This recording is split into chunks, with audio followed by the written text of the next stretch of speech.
Hi friends, ഇന്ന് നമ്മളൊരു അടിപൊളി വെണ്ടയ്ക്ക ഫ്രൈൻ്റെ റെസിപ്പിയാണ് കാണാൻ പോകുന്നത്. ഈ വെണ്ടയ്ക്ക ഫ്രൈ ചെയ്ത് കൊടുത്താൽ ഇഷ്ടമില്ലാത്തവർ പോലും കഴിക്കും കേട്ടോ. മിക്കവരും വെണ്ടയ്ക്ക ഫ്രൈൻ്റെ വഴുവഴുപ്പ് കൊണ്ടാണ് കഴിക്കാണ്ടിരിക്കുന്നത്.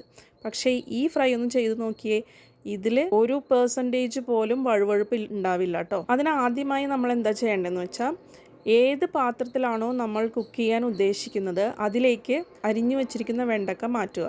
ഇതിലേക്ക് കുറച്ച് കറിവേപ്പില, ഒരു വലിയ സവാള അരിഞ്ഞത്, 1/2 ടീസ്പൂൺ മഞ്ഞൾപ്പൊടി, 1 ടീസ്പൂൺ മുളക് പൊടി, ഇത് നല്ല എരിവുള്ള മുളക് പൊടിയാണ് കേട്ടോ, 1.5 ടേബിൾ സ്പൂൺ സാമ്പാർ പൊടി. ഈ സാമ്പാർ പൊടി ഒന്ന് ചേർത്ത് നോക്കിയേ, ഭയങ്കര ടേസ്റ്റാണ് കേട്ടോ വെണ്ടയ്ക്ക ഫ്രൈക്ക്.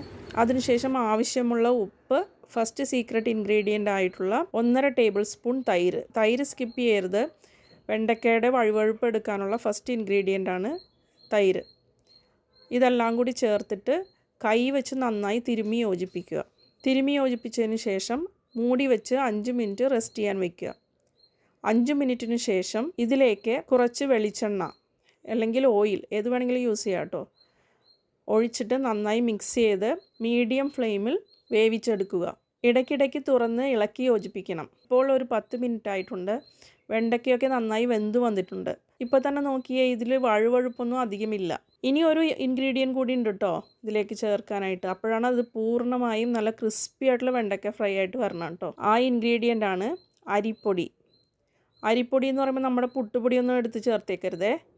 നന്നായിട്ട് വറുത്ത് പൊടിച്ച ഇടിയപ്പത്തിൻ്റെയൊക്കെ പൊടിയില്ലേ, നല്ല നൈസായിട്ടുള്ളത്, അത് വേണം ചേർക്കാൻ. 1 ടേബിൾ സ്പൂൺ മാത്രം ചേർത്താൽ മതി. ചേർത്തിട്ട് ഇനി മൂടി വെച്ച് വേവിക്കരുത്. തുറന്ന് വെച്ച് നന്നായി ഇളക്കിക്കൊണ്ടേ ഇരിക്കുക. തീ കുറച്ച് കൂട്ടി വയ്ക്കുക. ഫസ്റ്റ് മീഡിയം ഫ്ലെയിമിലല്ലേ നമ്മൾ വെച്ചിരുന്നത്. ഇത് കുറച്ചും കൂടി ഒന്ന് കൂട്ടി വെച്ചിട്ട് നന്നായി ഇളക്കി യോജിപ്പിച്ചുകൊണ്ടേ ഇരിക്കണം.